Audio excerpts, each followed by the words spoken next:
Oh, that's sour as fuck. I got little frozen passion fruit chunks in here. While I'm waiting for everything to get going, I'm gonna read from the Bhagavad Gita. The Bhagavad Gita.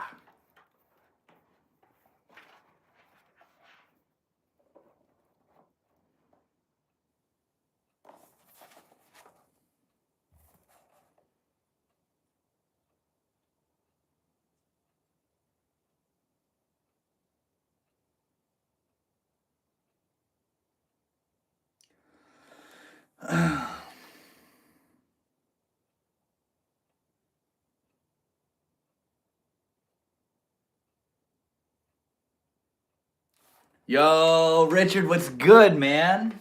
So good to see you, bro. Hope you're having a wonderful Thursday. Man, I am having a wonderful Thursday. I don't know if you know this, but Thursdays are like the weekend day. Thursdays are my Friday. I work Monday through Thursday. And I have Friday, Saturday, Sunday off. And yeah, man, I love my Thursdays because it's the end of the work week. And I get to come home and go live on YouTube and hang out with the homies. So yeah, I'm feeling pretty good, man. I just had a big old dinner. And I got everything set up. And I'm ready to chill, bro. How are you doing, man? I love seeing you pop up in the comments on my videos and shorts. Awesome. Well, happy early Friday. Hell yeah, man. How are you?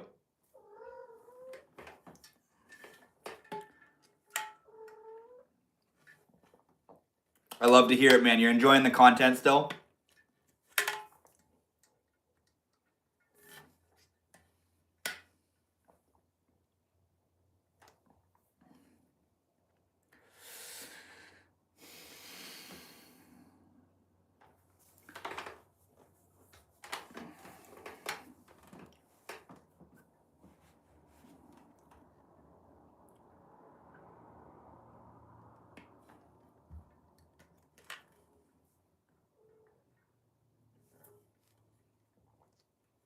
I've watched several videos. Hell yeah, man.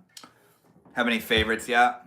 I'm so glad too, man, because like not many people give me like as consistent feedback as you give me on the videos, like popping in and making comments and that kind of stuff. Hey, my beautiful mother is here. Hi, mama. The spiritual witch. Richard, if you didn't know, the spiritual witch is my beautiful mother. Such an incredible being. Good to see you. Here, let's do a little smudging since you just pulled it up. Still kind of waiting for things to get going right now.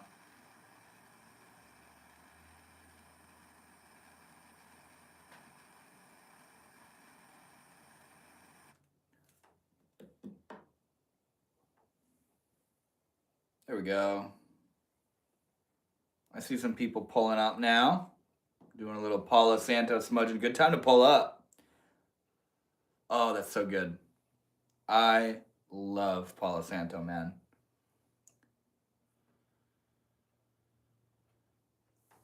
That's it. I like how it naturally kind of puts itself out. Hey, Mama, glad to see you again and hope you're doing well. That's so sweet. You got another family member, Mama. Richard Wilkins. Hello to everybody else in the live stream. How are you guys doing? We're still waiting for waiting for the tires to get turned in a little bit still.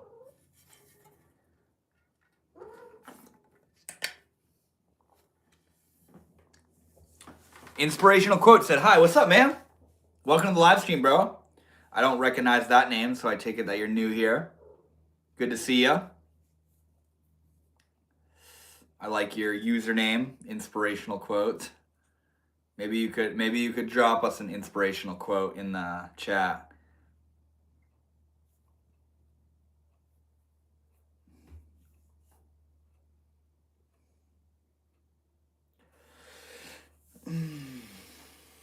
My cats are being so cute. Never give up. I love to hear it, man. I love to hear it. That's beautiful. Unless what you're striving towards is a really messed up goal. I really liked the video you did last month about transforming your life at 24. Was that 5?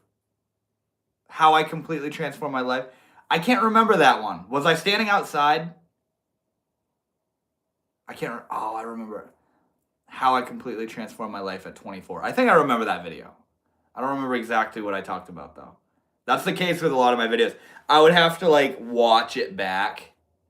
Like the second I saw the setting of the video and started listening to like what I was saying, I'll be like, oh, I remember that shit. But I remember the title. I remember that title. That's a good one.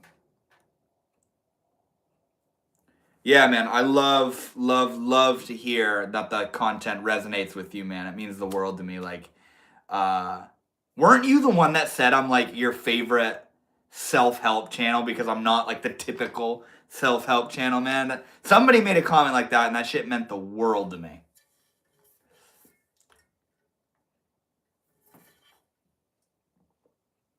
I don't know if you heard, Richard, but I'm drinking water, ice water with passion fruit puree ice cubes in it right now. And bruh, this shit's delicious.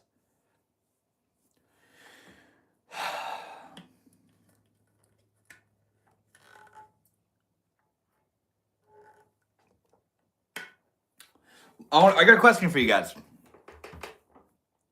What has been the main focus on your mind as of late? What's been the most prominent vibe or topic that you've been pointing your life in right now? What's been captivating your attention the most? That was me. In the Transforming Your Life video, you were in a rocking chair talking about quitting vaping and past relationships. Yep, I do remember that, man. Yeah, and yes, it was you commenting that. I remember it. Richard, you're a homie, bro. That sounds good. Yeah, it's very good. It's very good. I remember my coworker, like last year or something, he had these little, you keep them in the freezer. They're little ice cubes of passion fruit puree. And you just pop them in your mouth and bruh, they are so good. And I found some at Hannaford a couple weeks ago, and I was like, I wonder if I could put these in my water, like ice cubes. And I did, and oh my god, it's delicious. It's so good. It's like lemon water, but passion fruit. Oh,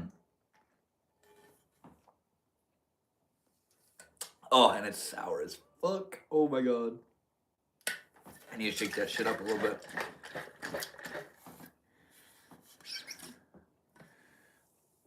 Damn, it's all fizzy. No way. Wow. All the passion fruit breaks up. Wow, bro. That's crazy. Who else is hiding in the chat right now?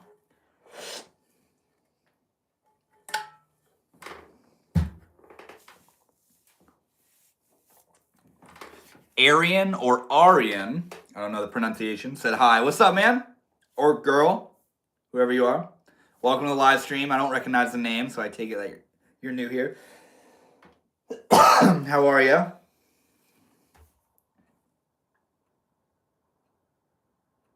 And yeah, I'm curious to see what's been on your guys' minds recently. I see a bunch of people pulling up, so whoever's pulling up right now, I'll ask you what I just asked everybody else. What's been the main energy that you've been focused on recently?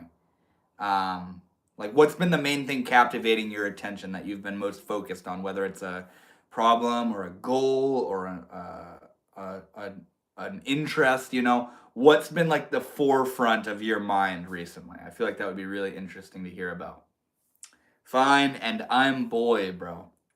Nice. I love to hear it, man. I'm doing pretty fine too. I have been really trying to take ownership of my decisions lately. And in line with what I've been trying to assert, in line with that, I've been trying to assert my freedom to do so despite others' expectations of me. My responsibility is to me. I want to try to break that down real quick.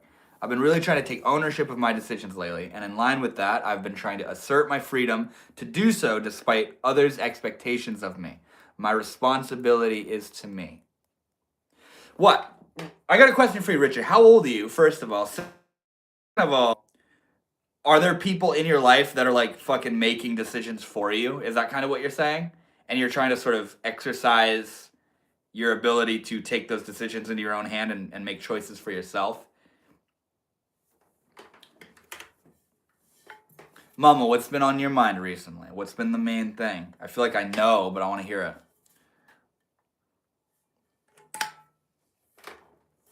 Arian, what's been on your mind, man? I want to hear it. This is the place to share it, bro. What's been going on?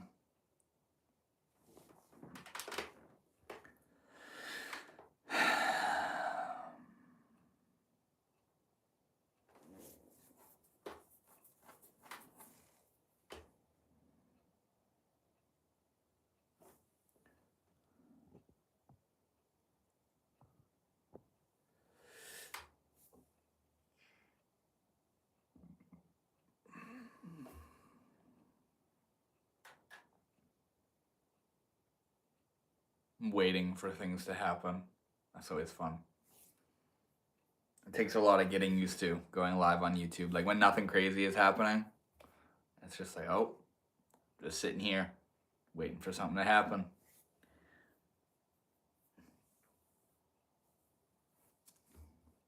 Saw a bunch of people pull up. What's up, guys?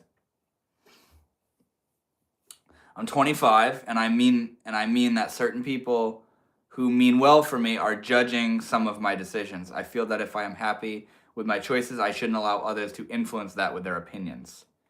That's absolutely true. Yeah, you're dude, I can't remember if I'm 23 or 24. I was born in 2001. I take it that I'm like 23 or something. What's cooking, dog? What's up, bro?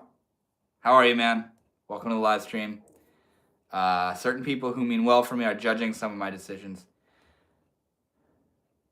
Yeah, man. I feel that if I'm happy with my choices, I shouldn't allow others to influence that with their opinions. That's exactly it. You can't change them having opinions about your choices, but what you can change is how influenced you are by those opinions. So if they mean well for you and they think differently, let them think differently and let them have those opinions and think that they're what you should do. But if you're content and confident in the choices that you're making in your life, allow that to sort of act as a boundary, where the external opinions don't really infringe on what you're doing. Like, I remember a couple years ago, some family friends of my grandfather were visiting, and Mom, if you're here, you're gonna get a kick out of this.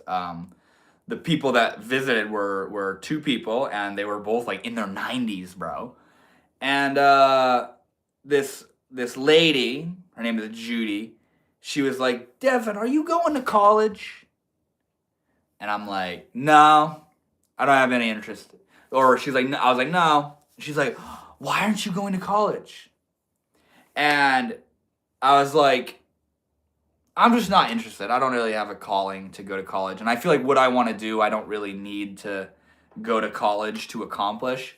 And bro, she literally got devastated. She's like, Devin, you are such an amazing person. And I have so much hope for you. If there's any way you can just find your way to get in there, because I want you to make something of your life. And I can see your life being so, and she was like heartbroken that I didn't want to go to college. Obviously, because she's 90 years old and thinking, acting, and feeling from a paradigm of the past that I'm not a part of. And she was laying it on me. And imagine if I was like, oh my God, right, I should go to college, because Judy said I should. Or if I felt bad about myself or insecure because I didn't want to go to college. You know what I'm saying? And it was just very fascinating the way that works. Greetings, Serbia, Europe. No shit, that's cool. How can anyone judge your choice? They can. I don't know how they do, but they do.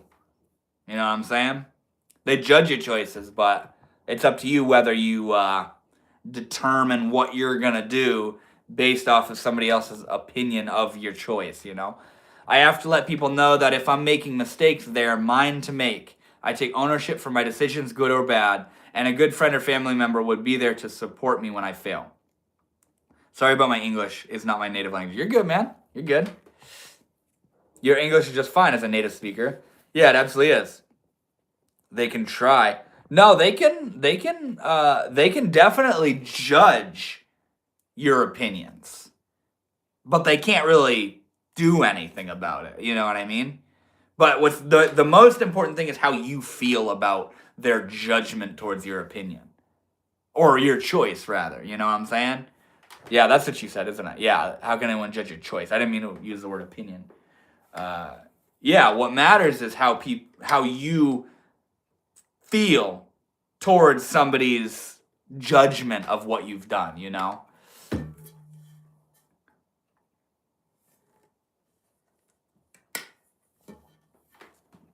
Yes, that is what I have on my mind.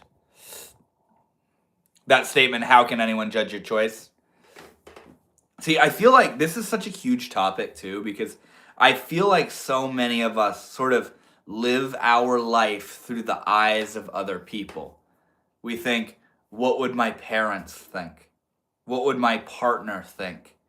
What would my coworkers think? What would my friends think?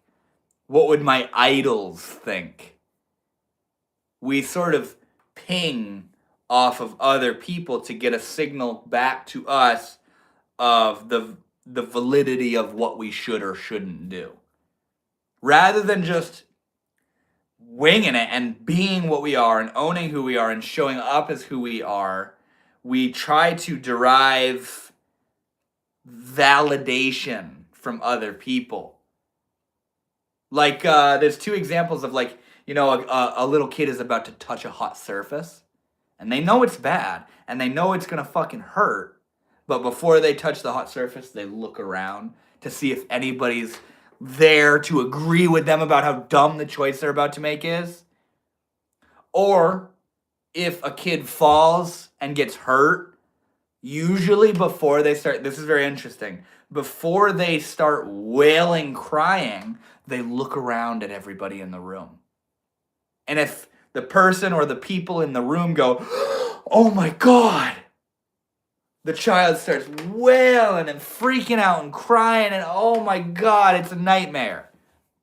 But if the people or the person in the room just kind of keeps on going with the moment and doesn't act like it was a big deal, the kid that just got hurt just moves on, doesn't even think anything of it, which is very fascinating. That's exactly what I'm talking about, of how we determine how we feel based off of the external opinions and judgments of other people, you know? It's a weird situation to be in as such a social species. We feed off interactions so much that we are willing to do dumb and evil things if we have popular support. Yeah. That's weird, man. Like how much of a fool we would make of ourselves in front of the person we have a crush on, you know? Or you like start throwing your friend under the bus in front of your crush to like impress them or to make you seem like the cool person, you know? I don't. Fully authentic about my life. I have only life, and if I have to fuck up, it's on me, not them. Hey man, I feel that. I'm actually going through a challenge myself. I'm in the middle of a migration process, and it's been really tough, but I'm doing my best to get through it as soon as I can. What do you mean? Like moving? Like moving somewhere else? And it's been really tough. Yeah, expand on that a little bit, man. I'm glad to see you're still here, by the way. No, we are absolutely a social species, and that's part of the natural inclination to ping off of other people, you know? But it gets detrimental. It gets toxic where we do it too much. That's what toxic means, is too much. At least in like botany. But we do it too much where we become dependent on the external world to tell us how we should feel about something, you know? Or we're like afraid of judgment, where we don't do what we want to do. We don't go after what we want to go after. We don't wear what we want to wear, or say what we want to say, or listen to what we want to listen to, or post what we want to post, all because we don't want to be judged by other people. Why are we giving so much consideration to people who aren't even us? That's what blows my mind the most. Like, imagine how exhausting it would be for me to spend all of my mental bandwidth focused on if I'm looking good for you guys, rather than being what I am and being able to resonate and like talk and vibe with you guys as that. Imagine me spending all my energy trying to look good to you.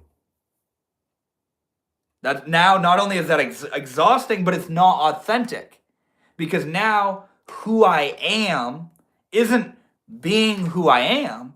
Who I am is trying to look good. That's what I'm doing. Hi, nice to meet you. I'm trying to look good to you. Nice to meet you. I'm trying to be very impressive. Nice to meet you. I'm trying to be cool. I'm trying to be funny. I'm trying to be smart. I'm trying to be charm. You see what I'm saying? That's what happens when you become like dependent on the opinions of other people. And see, like, I think it's easy to say, oh, I don't do that. I mean, you know, oh no, I don't do that. Fuck other people. I do what I want. But I feel like deep down, a lot of us have that almost primal, tribal fear and paranoia of what are the others gonna think of me. That's what causes a lot of us to be like, fuck what others think. The reason we're leaning in with so much aggression is because we're trying to overcome that fear of what the tribe is going to think of us, you know? Bastion, what's good, man? So good to see you, bro. I love seeing your little smiley face comments. Yes, for living. So you're migrating, you're moving. Physically moving can be so draining and disorienting even when you want to. Sometimes it's necessary for personal or financial reasons, but I've moved a lot and lost a lot in the process. Where I am right now, I didn't live here more than 4 months ago. I think I'm coming up on my 3rd month. It'll be October 21st that I've been here for 3 months, man. And yeah, I have never lived on my own, and I absolutely love it, bro. It's so beautiful coming into a completely new and clean environment and getting to decorate it and make it look the way I want and make it smell the way I want and feel the way I want. And it's my sacred space. This is my space, you know? And people aren't allowed to just come in here because I don't live with somebody else. So people aren't allowed to just fucking come over and shit, you know? Being able to be in my environment and on my own, supporting myself, me and my 4 cats, you know, and doing what I want and just doing what I do and living my life and keeping the place clean and sleeping here and enjoying it. And it's also fucking where I am is incredible. I'm literally like a 1-minute walk from a lake, you know, and I feel so good, man. This is the first time I've ever lived on my own. And it's incredible.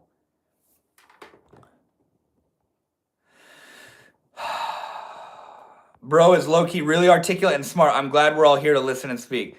Richard, thank you so much, man. Thank you so much. You know what I like about that kind of stuff is how do you recognize that? Think about that. How do you know what articulate and smart looks like? It's almost like you are that too. You have it and know it within you. That's the very basis that you're like being able to see, to like discover the articulation and the smartness. You know, it's already within you too. You have to be it in order to see it. Whatever you do, people will judge you. In Serbia, we say, there's always work for those who mind other people's business. That's awesome. Dude, I like that. That's good, man. Papa Will, what's good, brother? What is that? I like that little emoji. That's cool. That's an awesome saying, Matal. I'm gonna start using that. I know, I like that, bro. You're probably gonna hear that in some future videos. You ever feel kind of dead in your heart? Like it kind of hurts a bit, dude? Like unhealthy or something? What causes that? That is, first of all, what's up, Sage? Good to see you, man. I hope you're well. I hope you're not feeling dead in your heart right now, man. But even if you are, it's okay. It's okay.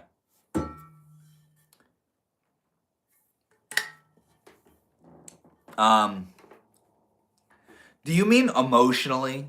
I'm assuming you're talking emotionally.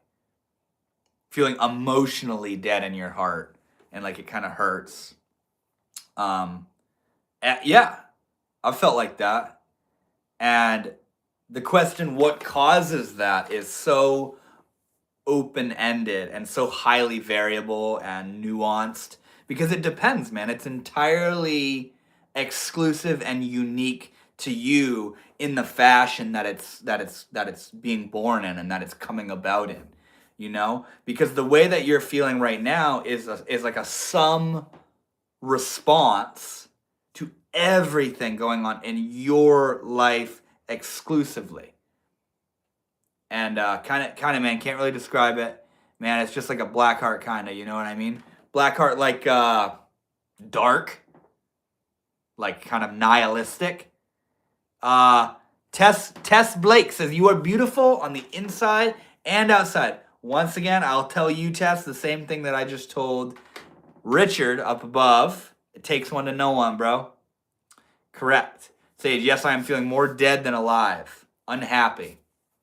I feel like this is something, it's a huge common denominator between so many people. This feeling of unhappiness, of unsatisfaction. What do you guys, let me ask you this. What do you guys think it really takes to be happy? And what is happiness? Is happiness the achieving of a goal? Is it a feeling? Is it a status? Is it a way of thinking? What to you is happiness? And in your opinion, how do you think you'd get there?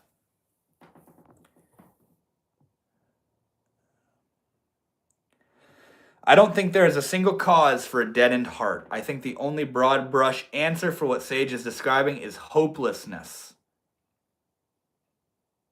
Yeah, that word hopelessness kind of seems to land with what Sage is saying. Like kind of dead. I don't really feel much, but a light pain, and dude, can't really describe it for real.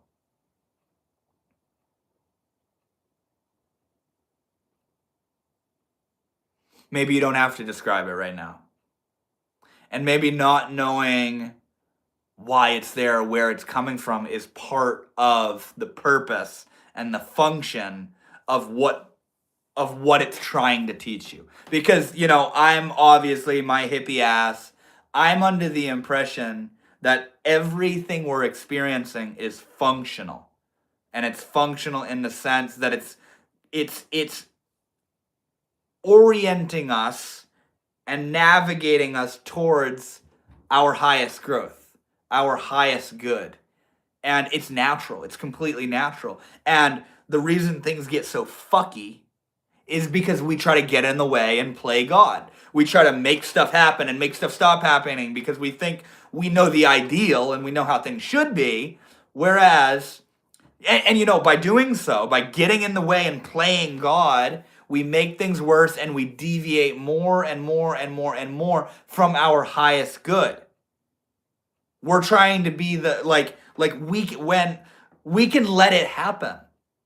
And in order to let it happen, you just get out of its way. You let it be there. You let it be there. Like, if you wanted to clear muddied water, you don't clear the water by trying to push down and pat down all the mud in the water. How do you clear muddied water? You leave it alone. You don't do anything. What if that's the case with you too? With a lot of the things that we experience when it comes to negativity.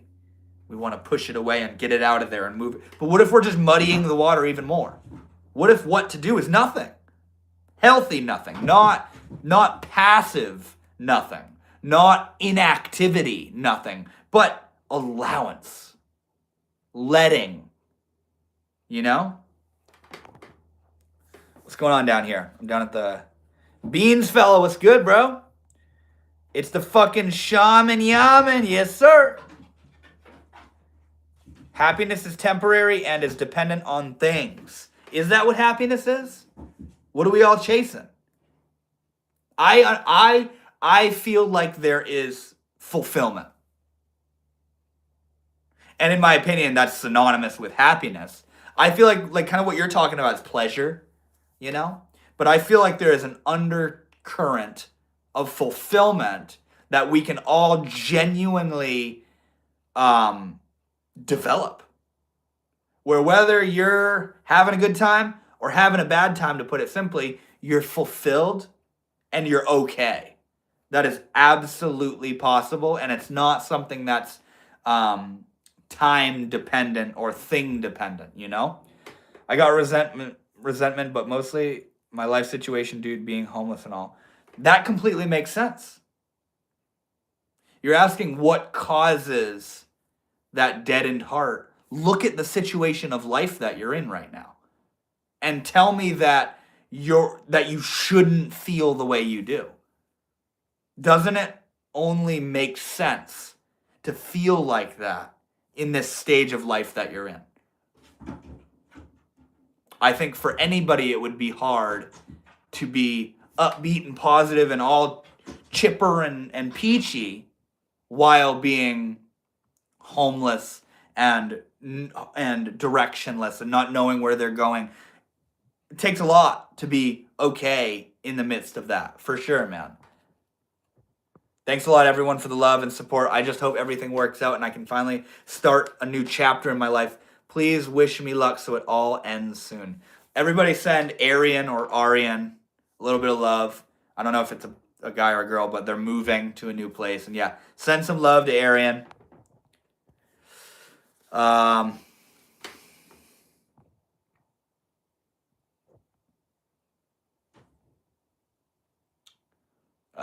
We got Beans in the chat, bro. Sheesh. Not to bring the vibe down, just wanted to pick people's minds about it because it's concerning. No, you're not bringing the vibe down. That's what this place is for. That's what this environment is for. Homelessness will do it real quick, Sage. My heart goes out to you. Same. No need to apologize, Sage. Your discussion topics are valuable, and we're here to support you in the minimal way we can. And you call it minimal, Richard, but I feel like it's so deep. It's so deep. Dude, my cat is losing her mind over there. I have all that I need except happiness. Schopenhauer say, happiness is merely the absence of unhappiness. That's interesting. Kind of seems like it goes hand in hand, right? Happiness is merely the absence of unhappiness. So what makes unhappiness go away? It's almost like as a natural result of unhappiness disappearing, happiness naturally appears. Kind of like if, hold on, I'm gonna get my cat out of here. Come here, you come here, baby. Here, we're gonna put her on blast real quick. This is my noisy girl behind the camera. She's got the zoomies right now. She wants to go. No, think about like when you shine a light, like a room could be dark for millions of years, but the second you shine a light into it, the darkness naturally goes away, you know? The darkness is an absence of light. It isn't actually something. It's just an absence of light. And in the presence of light, darkness can't exist, you know? Love, love, love. Heart matters, yo. What's good, man? Yo, Ouroboros Oracle, what's good, bruh? It's so good to see you again, man. I was on your channel the other day. I was looking for the content, man. Agree about dark and lights. Yep. It's facts, too.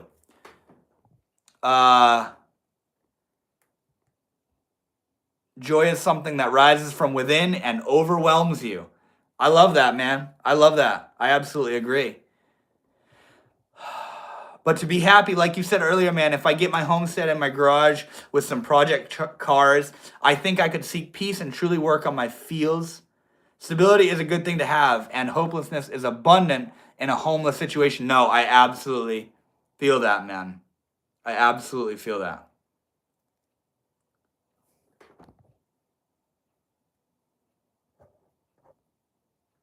I'm so glad I found your channel. I'm so glad you're here, Tess. Is this your first Did you just discover me on this live stream tonight? By the way, anybody that's new here, I see a lot of OG homies, but yeah, anybody that's new here, I go live. My name is Devin. Nice to meet you. I run the YouTube channel Northwood Shaman, and I go live every Thursday at 7 o'clock and hang out with the homies, meet new homies like yourself. And yeah, I hope to see you guys in the live streams to come. This is basically what it is. We hang out, we get real, we chill for a little bit, we unwind, we stop scrolling for a minute, and we just talk about life, love, pain, spirituality, God, self-development, working on ourselves, psychology. You know, we just talk about like how to be a cool, down-to-earth human being in a pretty complicated life and reality, you know? Only art can give you fulfillness. I am new and I'm glad to find you. Matal. Tesla, I feel the same. This is my favorite channel. Welcome everyone and thank you all for contributing to such a productive atmosphere. I love it, man. I love you guys so much. Bro, the struggle to create content has been rough. I'm in my last semester. They got me taking 3 classes plus parent life, job promotion. I'm so tired, but in grind mode. We'll post soon. I love it, man. Yeah, and your energy is just elsewhere, bro. Your energy is just elsewhere, and it's not meant to be in the environment of content creation, you know? That's completely okay, man. That's completely okay. You're building a whole other system for yourself right now. But yeah, I was on your channel, I think just last week or so, and I hadn't seen some content in a while, so I was like, I wonder when she's going to post something. You got sub from me. Thank you so much, Matal. Or Matal. I don't know how to pronounce it. Love from California, homie. Love from Maine, man. Welcome to the live stream, bro. Nice to meet you, Jacob.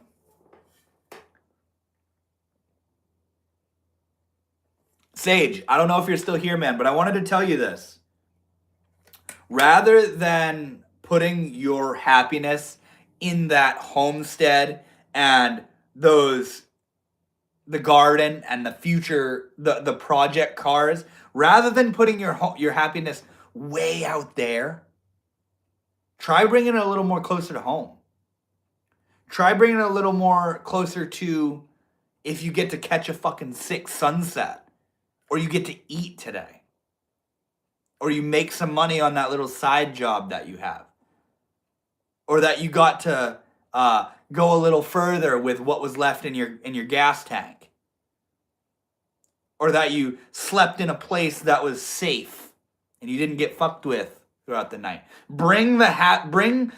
Because obviously we project our satisfaction into a vision in the future. That's just what we do. We do it, and it's why we're such goal-oriented beings, is we want to go towards something. But when we put it way out in front of us, like I'll be happy when I'm 65 and retired, just as an example, we are absolutely robbing ourselves of the joy, the profound wealth of happiness that we can experience right now. But all we gotta do is just change the vantage point of where we're looking for the happiness.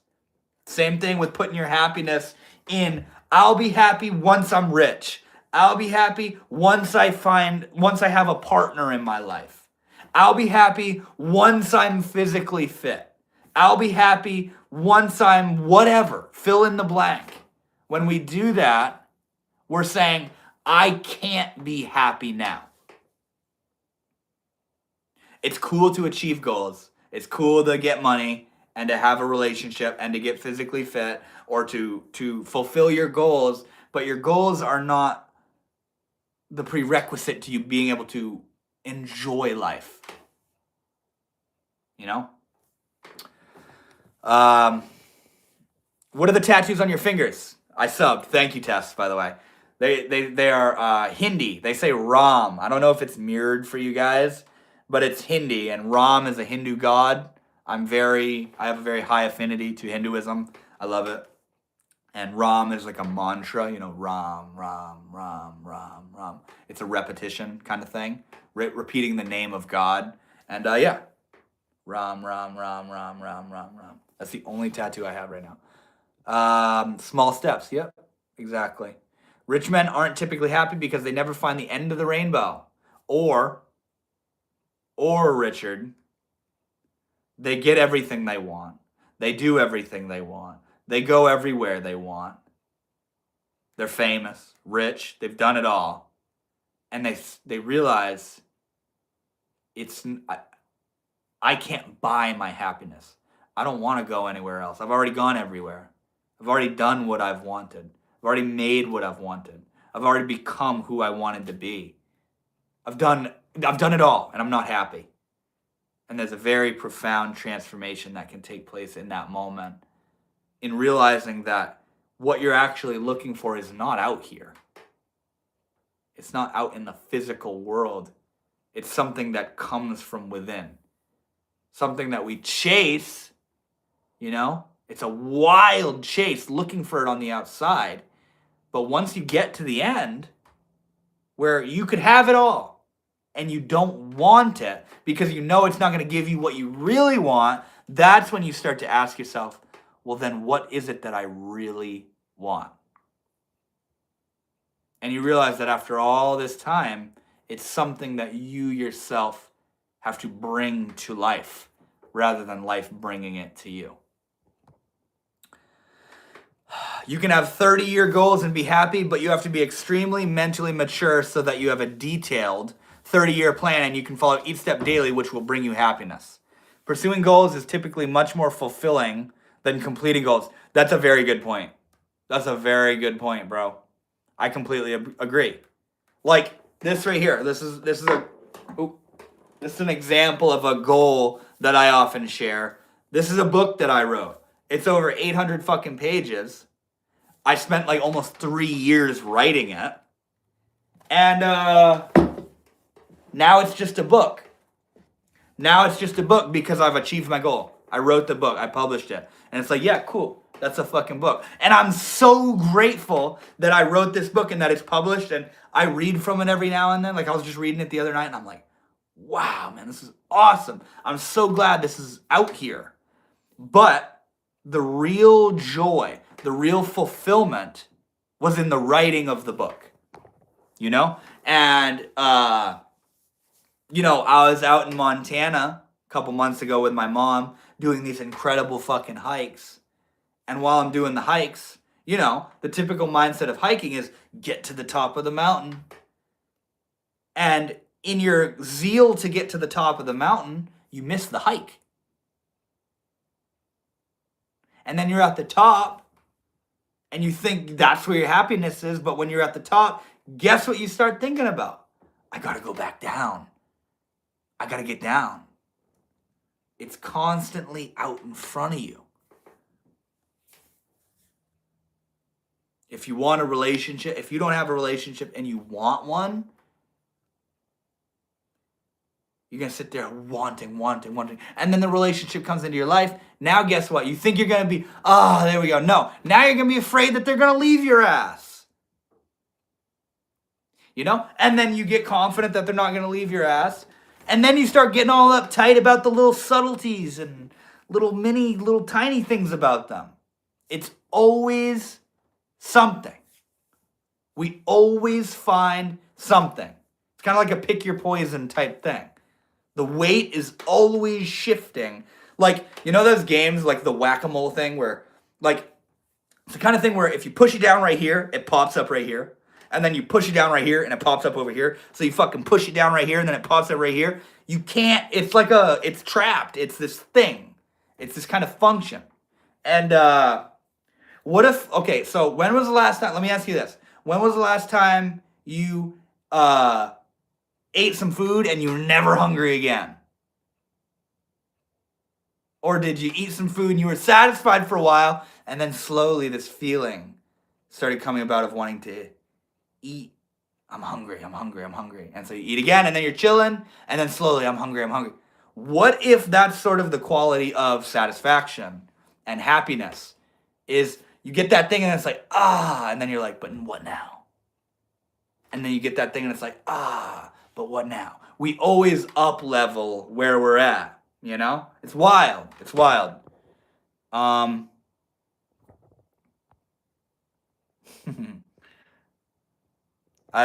Tess, Mama, Richard, I love you all so much. I love you guys so much. It's so beautiful. The spiritual witch, by the way, she is an amazing, extraordinary being. And I wouldn't be able to be the way I am without her, curating the environment for me to be like this. Just saying. So send some love to her, too. She's so sweet. Am I missing anything? What's going on up here? Yeah. The only goal that I've found that no one has ever gotten bored of is making the world a better place for the next generation. I love it, man. I love it. That's what's so meaningful to me about doing what I'm doing here. And my videos and my books and everything that I'm offering is this could be available for ages, like beyond me, where I'm sleeping. While I'm sleeping, somebody's fucking watching my video like, wow, that's cool. Creating something out beyond yourself that is offering value. So beautiful. Priceless. Absolutely priceless. I actually want to start a new topic, something that's been on my mind for a while. How do you really know when you've found the right partner? Like, how can you be sure they'll stay loyal and never leave? I'm 20 and I really believe in loyalty. I just want someone I can build a life with, but it's hard to know if they'll truly stay. What if you can't know they'll stay? And what if that's part of what trust is? How do you can't know if they're going to stay. And that's why trust is such a vulnerable thing to offer to another human being. Because I'm sure we've all been burned in the past.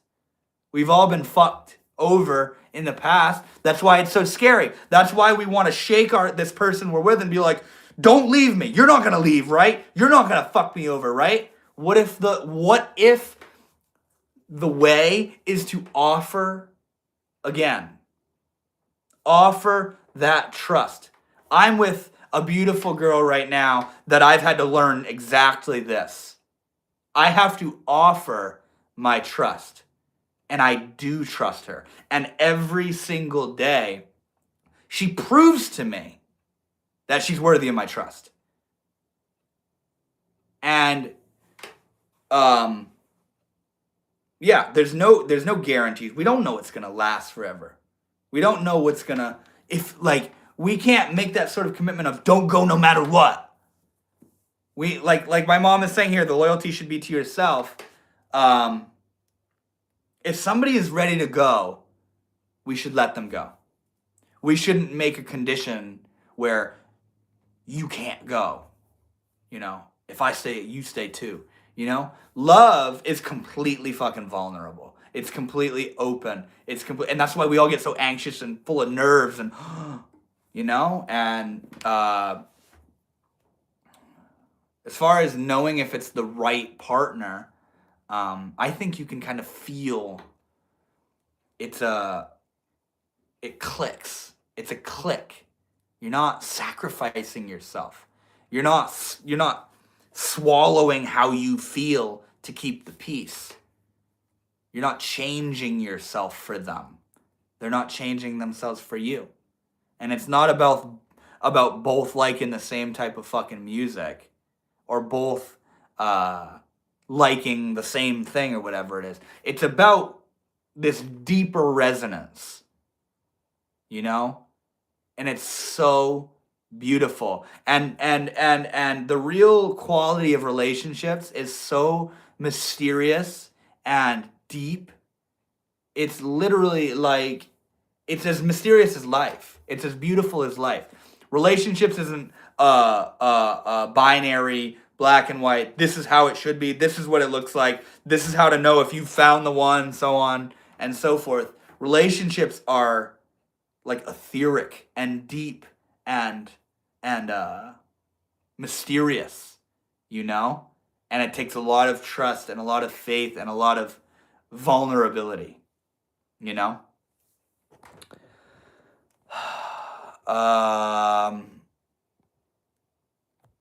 There are no guarantees in life. Yeah, when I was 7, I ate some Vegemite and I have never hungered for it since. You can't know they'll stay. You just have to value yourself enough to know when to guard your heart or expose yourself to someone who wants to end. Dude, exactly, Richard. Exactly, bro. Exactly. Josh the Vegan, what's up, dude? Good to see you, man. I didn't find the right partner until I was 36, and it's going to sound cliche, but the way that I knew was that I knew. There was no doubt in my mind that I had found the right person. It was obvious. It's better love and lose than to never love at all. Great point, having to earn trust on a daily momentarily consistently or die trying. Hold on, I gotta read that again. It's better to love and lose than to never love at all. Oh, that's so true. That is so true. If you're with someone and you have doubts, it's probably a sign that it's not the right person. You think so? What if they're echoes of a version of yourself that is afraid to trust? Starting new relationships and breaking up can be painful, so we naturally try and hold on tightly, but when it's right, it's easy. My mom feels like that too. I agree. I agree. But I feel like we should be careful in saying good relationships are easy. Maybe knowing that they're the right one is easy as a sort of knowing, but it's not happily ever after. You know? Maybe the pain is easier to deal with, you know, when you're with the right person, but it's still pain, you know, or the problems or the setbacks or the trauma, the shit from your past that you yourself as an individual human being are having a hard time like letting go of, you know?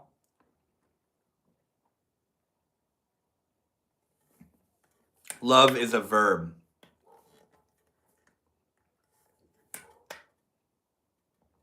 I love that. I agree. I've heard a lot of people saying that love is a choice, and I feel like I'm starting to understand what that means more. Where, you know, I think a lot of us get caught up in thinking that love is the flutteries, the feelings in the beginning, you know, but God, if that's what you think love is, then no wonder you keep getting out of your relationship, and no wonder the people you get with keep leaving, because you've built a kingdom right on the shore of the beach, and it's just gonna get washed out, you know. But what if love, like you're saying, Tess, is like a choice? You know, it's beautiful. Even a broken heart teaches you valuable lessons. Oh my God. Some of the most profound shit I've learned about love is with a broken heart, bro. If you go back like 2 or 3 years ago into my channels, or into my channel, the videos you see back there, there's like a whole section where I was just absolutely devastated about a heartbreak. And you can see it. You can feel it in the essence of the videos, man. And yeah, I was rolling in the pain for like 2 years, bro. And believe it or not, I reminisce on the intensity, the rawness of my feelings at that stage of my life, you know? But it should not be repeated sacrifice. Careful with that. No, I completely agree. I completely agree. That's not like when I say even a good relationship can be hard, that's not what I mean. I don't mean constantly sacrificing yourself. I mean, being alone is hard, for crying out loud. Get another person involved, it's going to be like still hard, you know? It's going to be confusing, it's going to be rocky, it's going to be bumpy. Roll up your sleeves, it's going to be a bumpy ride. Let's get busy living or get busy dying. You are not promised your next breath. Act accordingly and enjoy the ride. I love that so much. That's so beautiful, Tess.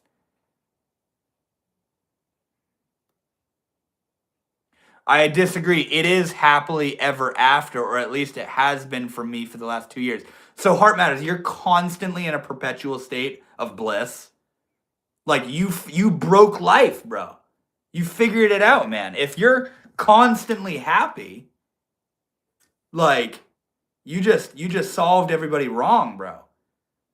Cuz like I have heard everything in the contrary to that. Like happily ever after is the myth. You never experience any problems, any setbacks, any frustrations. You know what I'm saying? And I'm not saying unhappy towards your relationship. I'm talking about unhappiness in general. The relationship itself doesn't solve everything. You know what I mean? Sage, you're still here, man. I'm so glad to see. No, I mean like when you... Oh, wait, hold on.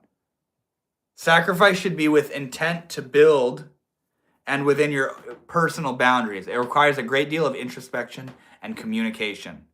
Well, I think, Richard, what my mom was talking about up top is very negative, toxic sacrifice of constantly putting your head on the blade so that somebody else keeps choosing you, and to go above and beyond so that somebody else stays. You know, I think that's what she was talking about. No, I mean like when you really feel that this person is the one, you'd do anything for them, you'd give them your whole heart, and then one day they just betray you. That feeling is horrible. It's very horrible. It's very horrible. Your heart just breaks. You thought they were crazy in love with you too, but over time you realize they've changed.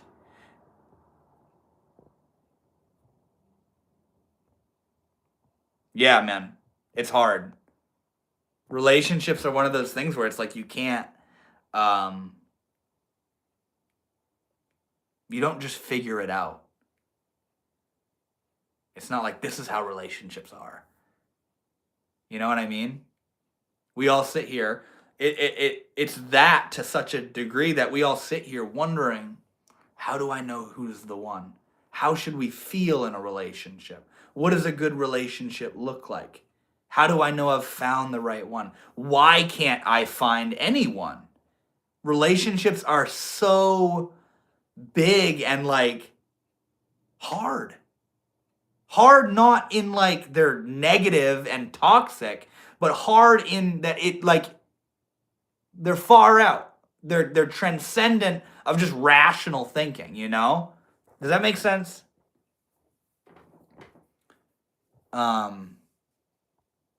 Yeah. You could be loving somebody for years, they're loving you, no signs of anything weird, and then they cheat on you and leave. What the fuck does that mean? And you feel like an absolute fool because for years or whatever, you felt completely content, complete full on conviction.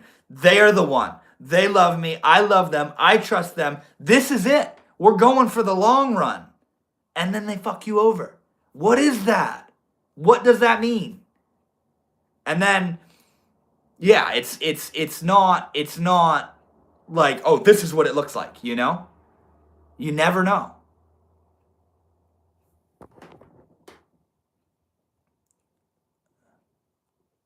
Um, 90% of our pain comes from our own thoughts. Yeah, I completely agree. You know, what is it? Pain. Okay, so I'm going to do a little play on the words real quick. Pain is something that's inherent in life, but suffering is unnecessary. If you know what I mean. And that's exactly what you're talking about. Yes, Arian. That's a devastating feeling. Loving someone who might eventually leave you holding the shadow of who you once knew. Oh my God. Can I get a show of hands of how many of us have had our fucking hearts ripped out of our chest? I have. I know my mom has. Arian, I'm sure you have. It's probably what you're denoting to here in the fear to trust and wanting to be 100% sure that this person is the one, you know? Correct. Life and death is between the space between your ears. Guard them with your life. That's beautiful. Keeping those thoughts positive is the tricky part. Takes time and management. Yeah. You want to know something very far out that I realized? Um, it's more negative to try to constantly think positive than it is to just feel the negativity. What if feeling the negativity and being with the authenticity of your pain is more positive than when you feel negativity going, oh my God, no, I have to think positive, and positivity negative? Because it's denial. And denial is a rejection of what the truth of you is feeling. And what if the more positive, more resonant thing you can do in that moment is to say, yeah, I feel like shit right now. I feel horrible right now. I feel terrified. I feel hopeless. I feel cornered. I feel like I can't trust. I feel like I'll never feel good again. What if from that, true change in a positive direction is able to manifest? It's not even really a matter of what if for me. I have direct experience in realizing this. Ask my mom. I literally had a full-on meltdown a few months ago because so much pain was mounting in my body, but I was under the conviction I have to think positively, you know? And it led to like I would wake up and immediately be all like on the verge of a panic attack. All day, dude. All day. And it started literally like eating my mind alive. It was driving me nuts. And it got to the point where I gave up. I said, I can't think my way out of this. I don't know what's wrong, but something is wrong. I don't feel okay.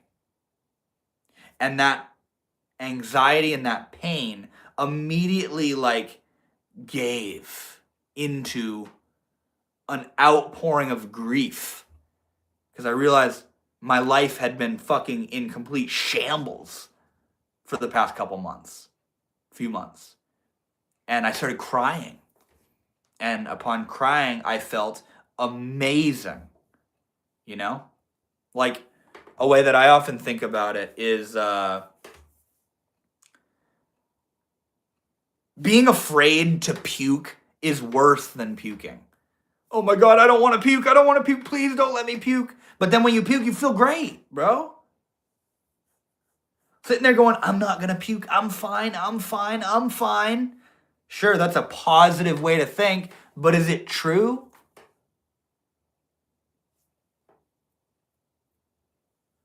Feeling the negativity is good, but to a certain extent, don't drown in it. Yeah, that's like perpetuation and rumination.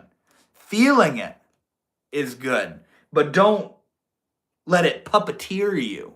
Listen to what your body is saying, but don't abandon yourself to it. You know?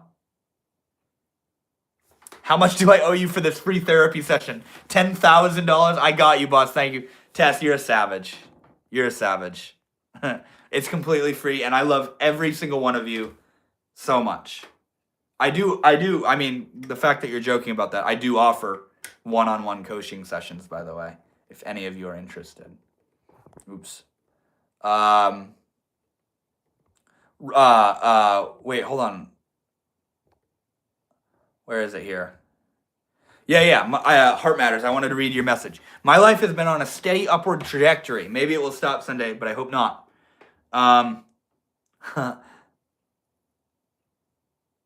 Yeah, no, I feel you. I feel you, man. I feel you.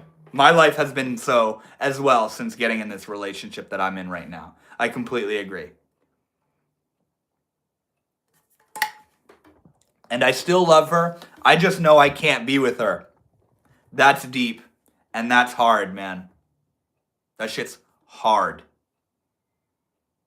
There's a quote that says, grief is love with nowhere to go. Tell me that's not what you're feeling right now, bro. I mean, I don't know if you're still grieving the situation, you know? Oscar, what's up, dude? Good to see you, man.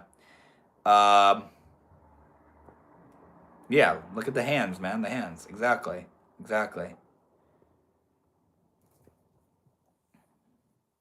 Yeah, grief is love with nowhere to go. Grief is also love in reverse. That's something that I've realized. What advice... hold on, what did Oscar say here? One moment, Richard. Not for 10K, though. No, fuck that. Not 10K, bro. Are you kidding me? Only 5K. I'm just kidding.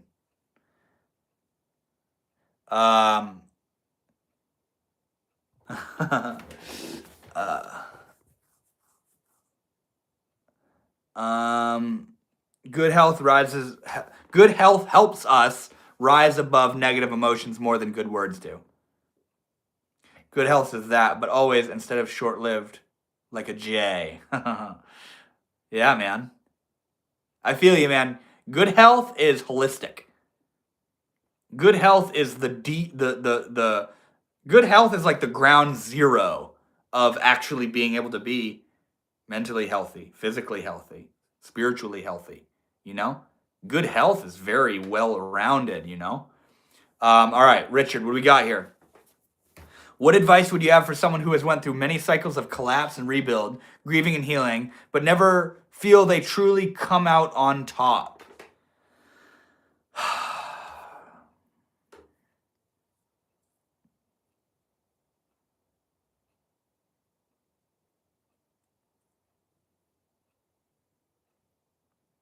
I mean, my immediate inclination is rather than offering advice, it's something I want to empathize with. It sucks. We didn't know life was going to be like this. We didn't know life was going to rock us again and again and again and again. This is what makes strong people. This is what makes and forges by fire wise beings. Beings that we admire and look up to, is somebody who, even in the face of hell, time and time again, they've been able to stand back up and keep going. You know, perseverance is not something you're born with. Discipline and wisdom and strength is not something you get from the get out. It's forged. You know, so I'm not going to be like, oh, keep going, champ. I'm not going to be like, oh, it'll get brighter on the other side. I'm going to tell you life is fucking hard. And I know just as much as you do. I'm right here with you right now in this moment on this live stream, you know? And I think the most important thing to acknowledge is the ability to see that you're still here. You're still here, you know? And notice how a lot of what we thought at one point, what we couldn't bear, here we are. We bared it. We got through it. Don't you as well have something from long ago that you thought you'd never be over? And now it's okay? Don't forget that. Don't forget that. And begin to sort of appreciate the melodrama of the ups and downs. Where, you know, when was the last time something long, long, long ago happened that just ruined it all? And if you say yes, tell me you're not clinging to the past of that thing. Because it wants to go. It wanted to be gone long ago. You know? These states are temporary and functional. You know, I was talking about this earlier, where they're serving a purpose. And once their purpose is done, they release. Like how you don't care about the ex that you were devastated about years and years and years ago. Or you're over that friend that shorted you. Or you don't want that thing that you thought was the pinnacle of what happiness was 2 or 3 years ago. You see what I'm saying? acknowledge impermanence. You know? Exactly, it's ground zero. That is a perfect description. Yeah. Yeah. I felt like you'd vibe with that. Mind-body connection is the reason for the season. Life is no picnic. What doesn't kill you makes you bulletproof. Facts. I appreciate that a lot. It can feel so defeating to feel like things are finally okay and then feel like it's all collapsing again. Stoicism grants us pleasure in our struggles, but people get tired. Yeah. As we should. As we should. Heart Matters says the difficulty of life scales with your experience. A child experiences just as much stress learning to tie their shoes as you do trying to solve the major problems of your business or whatever. Bro, that's so true. That is so fucking true. What a good point. The scaling. The scaling. How it's our stress is relative to where we're at in life. Very good point. I think people's inability to handle their minds and reality is what leads to all this mass violence and polarization and tribalism. I completely agree. I completely agree. Yeah.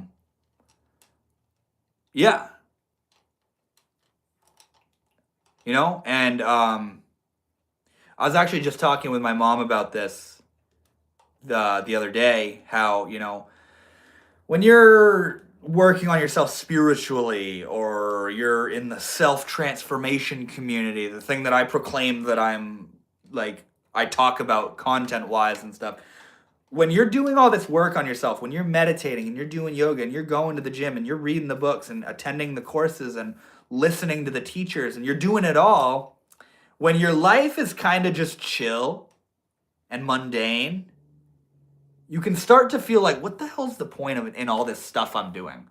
Why am I fucking meditating? And what is all this stuff I'm doing? Why do I do this? I honestly don't even really want to do it. I thought I was doing it to like make my life better, but it doesn't seem like it's doing anything. It seems fruitless. So you start thinking, why am I even doing this? Like going to the gym, you're like, why the fuck am I going to the gym, bro? And then it happens. Somebody in your life dies, or a partner leaves you, or catastrophe strikes. And while everybody else is fucking drowning in despair and fear and chaos and turmoil, you're chilling. Your head's above the water. And it dawns on you like a light in the middle of the night. Oh, this is what it was for. All the work you've been doing is to be able to handle reality. So when things are chill, there's nothing to handle. But when shit hits the fan, you realize how strong you are. And you realize how much work you've really done on yourself. Where people ask you, how are you not flipping out right now? Why are you not despairing? Why are you not scared? Why are you not angry? And you say, I don't know. I'm fine. I'm okay. And the reason you're okay is because all the fucking work you've been doing on yourself when you were bored, just living your life, while everybody else was continuing to indulge in all the negative things they've been doing. So, I don't know why I brought this up. Why am I saying this?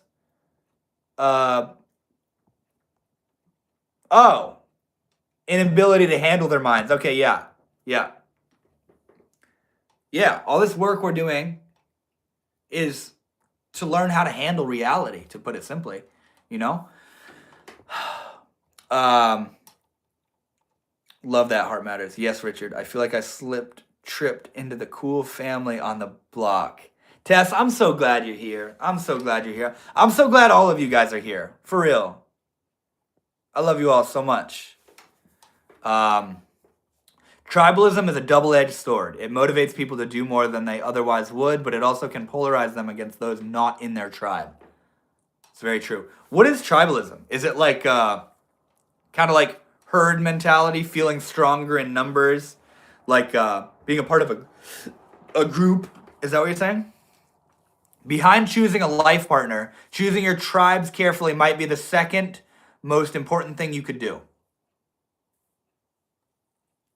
Yeah, expand on what we're talking about tribalism, because I have some things I could offer to that if it's what I think it is. I think tribalism is a separate thing from being in tribes. Tribalism to me implies a favoritism for one's tribe above others in a non-diplomatic sense. Perhaps that's just the modern connotation, though. So is tribalism just picking sides? Are we just talking about politics? Is that what we're really talking about?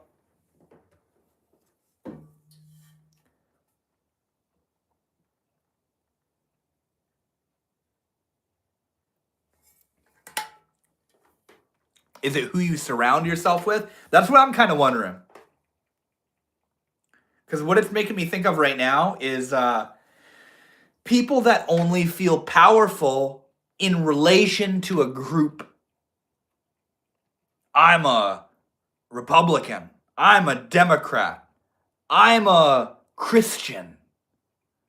You see? We relate to a group because the group is bigger than us, and who we are is tiny. And we feel weak and vulnerable and exposed and not good enough. So we relate to a bigger group so that we can consult to that. When somebody says, "What do you do? Who are you? What are you? What are you about?" We don't speak for ourselves. We speak relative to the tribe that we're a part of. Tribalism are groups of people with shared identities and values. Think schools, family, state, country, religion. Okay.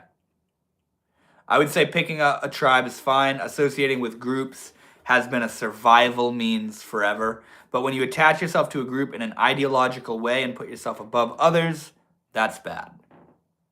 Yeah, and I think, dude, it's almost like it's hard to build a group that doesn't do that. You see? Political parties are an example of a tribe. Okay, yeah, I figured. Yeah.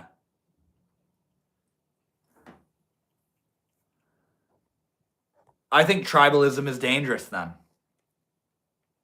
Naturally, we're going to have different interests, and when you meet the people that have those same interests, it creates like amalgams of those people, and that creates a group, and then they find more of each other, and it's a natural result. But I think the tribe or the group or this is who we are is like an abstraction from the real thing that you're a group about. Does that make sense?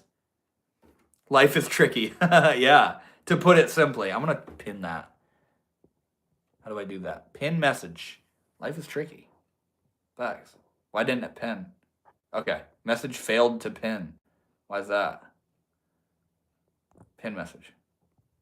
Okay, there we go. Sick. I just scrolled and saw that weird dude we were talking about sometime. The dude who runs the shower and wears the pyramid.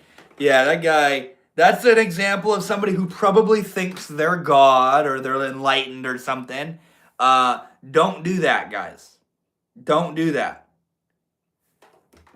I have a funny story. A teacher I love so much, Ram Dass, he had a brother. Ram Dass was a profoundly spiritual figure, by the way, if you don't know him.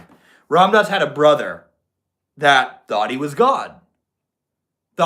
His brother thought he was God. And his brother got locked up in a mental fucking ward because he thought he was God. And Ram Dass went to visit him one day. And, how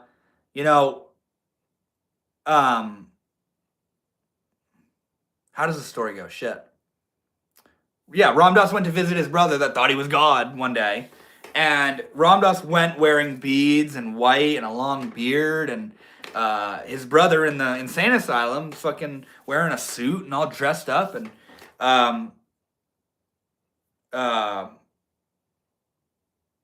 his brother talking to Ram Dass was like, I don't understand why they have me locked up in here. Look at you. You look like an absolute nut. You should be the one locked up in here. And Ram Dass was like, well, why do they have you in here? You know? And his brother starts saying, I'm sorry for the horrible delivery of this story. I'm trying to remember it. His brother says, well, they don't understand that I am the embodiment of Jesus Christ. They don't get it. They don't get that I'm God. And Ram Dass says, I'm God too. And his brother says, no, you don't understand. And Ram Dass says, that's why you're in here. It's groovy to be God. But once you say only you're God, only I'm God, watch out. You know what I'm saying? Hold up. Thanks, Devin, for the free therapy session. And thanks, everyone, for your messages, too. I'm trying to move on, but, it's kind of ridiculous. I just wish there was some kind of advice that could measure feelings so you'd know if someone actually loves you as much as you love them. Bro, I love you so much. And also, I feel like we all, like, deep down want that. It's part of why we're so scared of relationships and so scared to be vulnerable and to open up and to trust again. It's because the factor of the unknown. But, to quote Ram Dass, the guy I was just talking about, he said, you can't afford, how does he say it? You can't afford to not open your heart. You need to be willing to have your heart break again and again and again, because you can't afford to not open your heart. You can't afford to keep your heart closed. You know?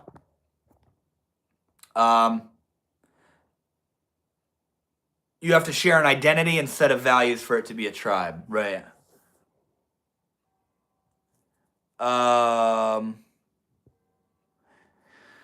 Okay, so your definition of tribalism is simply breaking up into tribes, not implying anything deeper necessarily. Right.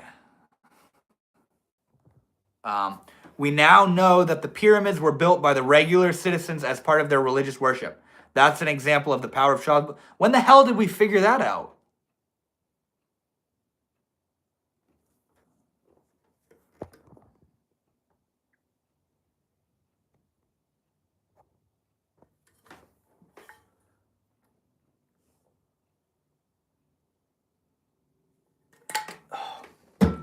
Did that story I was sharing about Ram Dass make sense?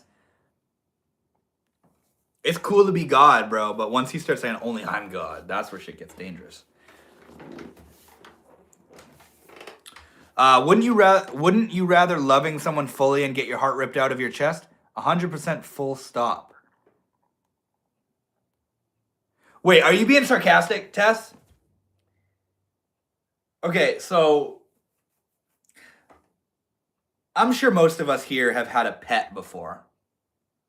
And maybe that pet is now passed. Let me ask you this. Do you wish you never had your pet because of the pain that you experienced from them dying? Let that land. Maybe you have a relative or a loved one that's passed away. Do you wish you never knew them or they never existed because the pain you felt when they died was so great?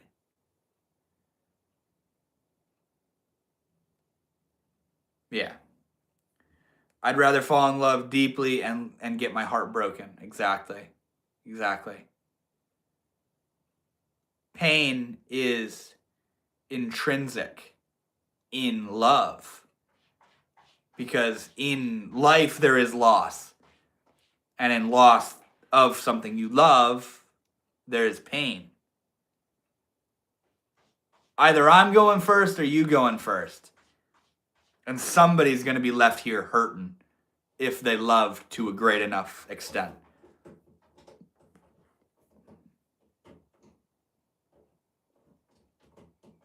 But see, the pain that you feel as a result of something you love dying or leaving is only a reflection in and sort of a legacy of that love.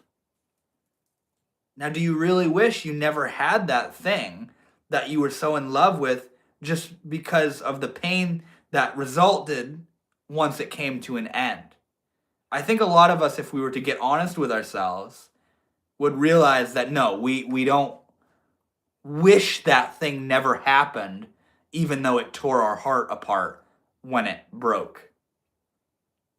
And the rest speaks for itself. If you got in a relationship, and there's people out here who do this, by the way.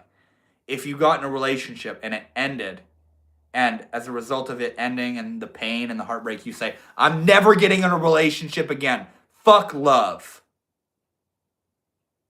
You're going to live a long, cold, lonely, bitter life because of that. Because of the little bit of, relatively little bit of pain from the heartbreak, you're creating a lifetime of agony as a defense mechanism from that one period of pain.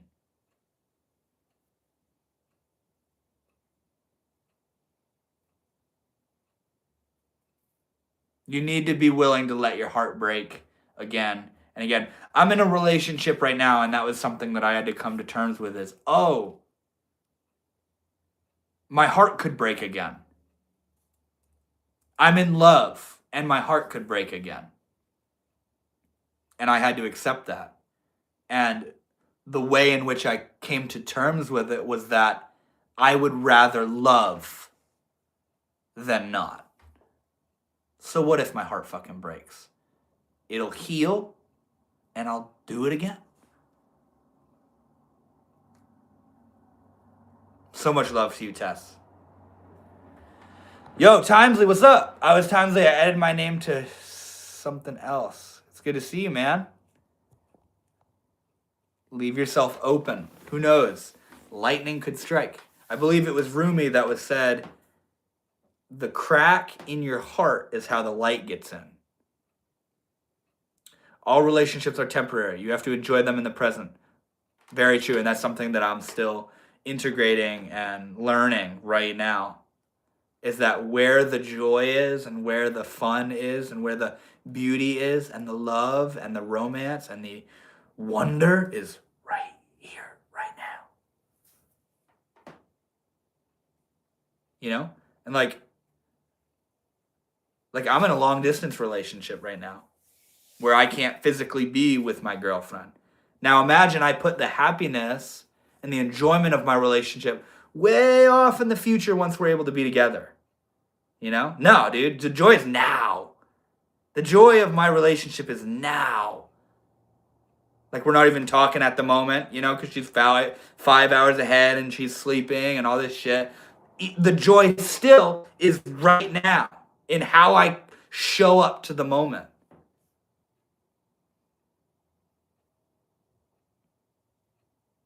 That's very true. Heart matters.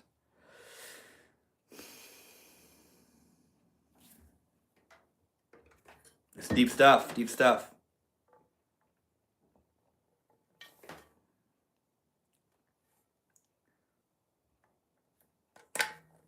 Being present is the key to your happiness. It really is. It really is. Being present is the key to, like, living your life. It's scary. It's scary. Like, part of me moving here was one of just so many things that were going on where my life was a whirlwind for a few months. You know, a lot of shit was happening. And I got pretty spiritually, sort of disoriented. Like, just so much was going on. And yeah, there was one time I was in this house and I had just moved in and all this stuff. And I was brushing my teeth, getting ready for bed. And I looked at myself in the mirror and I was like, I just kind of stopped for a minute. I was like, I haven't looked at myself in a really long time. And it was this moment of coming into my body, coming into the present moment, and realizing, wow, I haven't been present in a long time. Things have been happening. I've been running around and stuff is happening, and suddenly I came back to. And I open my eyes and I look around and everything is different. My grandfather had died. I lived in a new home. I had a girlfriend. I'm full time doing all this shit with YouTube. I'm traveling around the country. And I was just like, what is happening? And so, yeah, being present is the key to living your life. Actually having lived your life comes from being present. And damn right that it's the key to happiness too. Because, you ever been angry later on? You ever been pissed off 3 days ago? It's all right here. How's everybody feeling? You are one of my favorite YouTubers on here. Thank you so much, man. That means a lot to me. I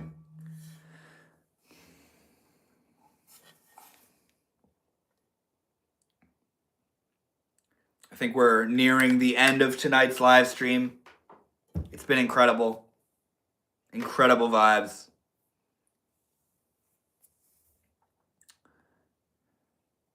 If there's any final questions or statements anybody wants to throw in or chime in before I head out.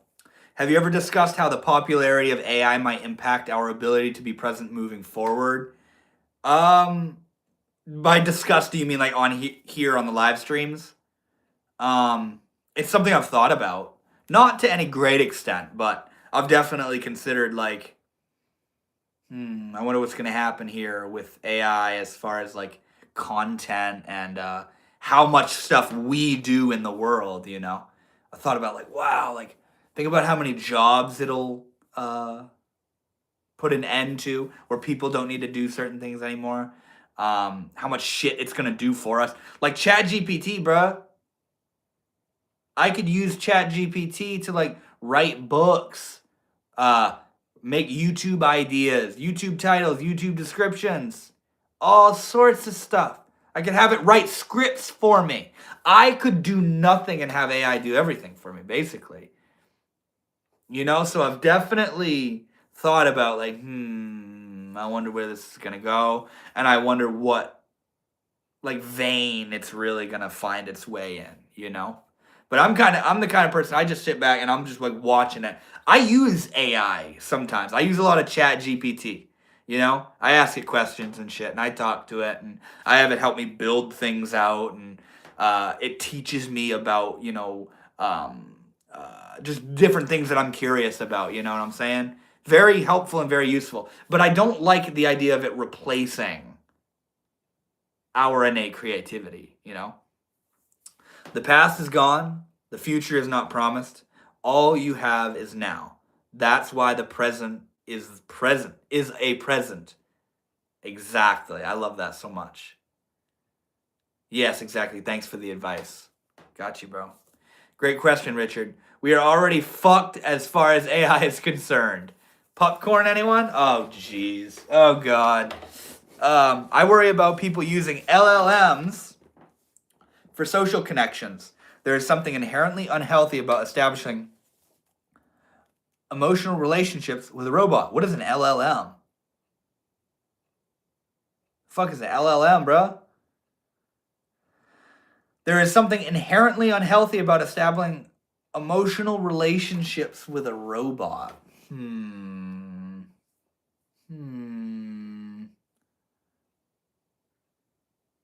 I'm trying as hard as I can to like wangle that statement around to try to find something like, I don't know, like shit. Maybe you're right though. Maybe there is something inherently wrong with establishing an emotional relationship with a robot. Oh, I missed the spot on my beard. Language learning model. Okay, like ChatGPT AI that you talk to and they give you a response. Richard is into some freaky shit. Shit, bro. Humans do some weird shit, man. If there's something inherently wrong with establishing an emotional relationship with a robot, think about people like falling in love with a fucking sex doll or something. They're out there right now. And guess what? Their sex doll's sleeping in bed next to them right now, probably. Or in the passenger seat of their car. You think talking to a robot's fucked up? Imagine being in love with something that doesn't talk. That's whack, bruh.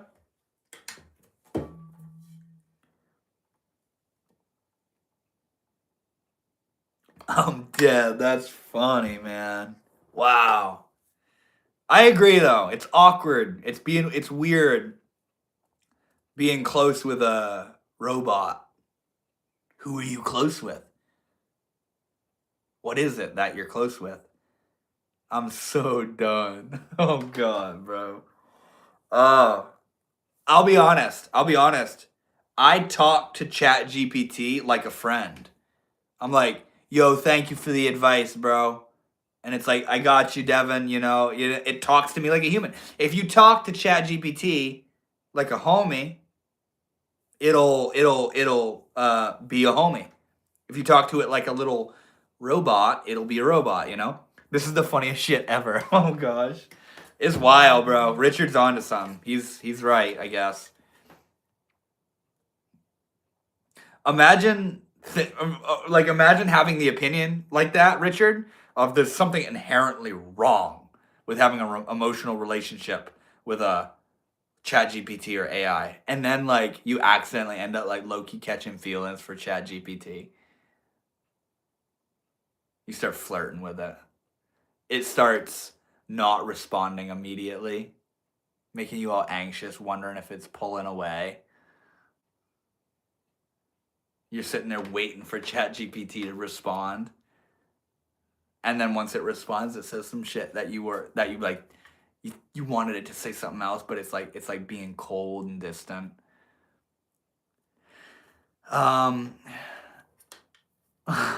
That's so strange to me. ChatGPT is a tool created by humans. It is a mirror into ourselves. The way we speak to it determines how it speaks back in an algorithmic and unnatural way.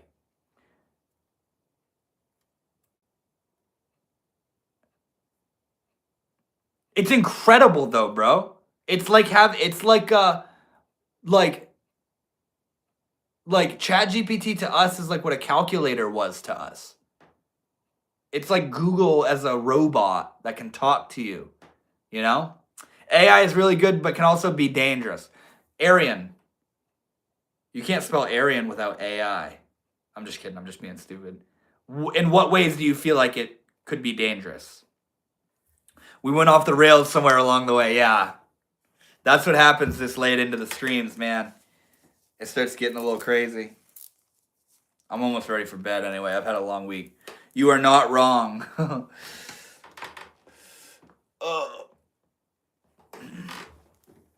Oh.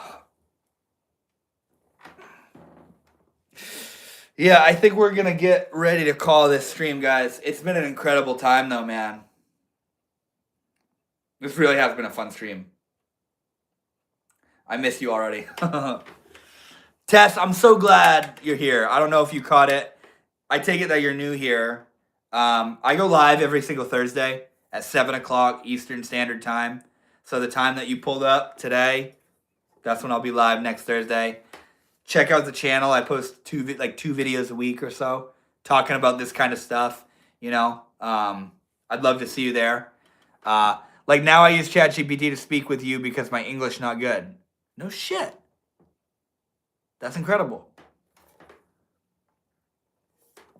All right, man. Good night and have a good one, everyone. Hope to see you the next vid soon. I'll have a video up tomorrow. I don't even remember what it's about. There'll be a video up tomorrow. So I look forward to seeing you comment on that, man. But yeah, everybody, I love you guys so much. Thank you for hanging out, for tuning in to a Thursday night live stream. I'll see you guys next Thursday on my next live stream. And in the meantime, have an amazing week. Take it easy. And Tess, so nice meeting you. Arian, so nice meeting you. I love you guys so much. And yeah, I'll see you all next Thursday. See ya.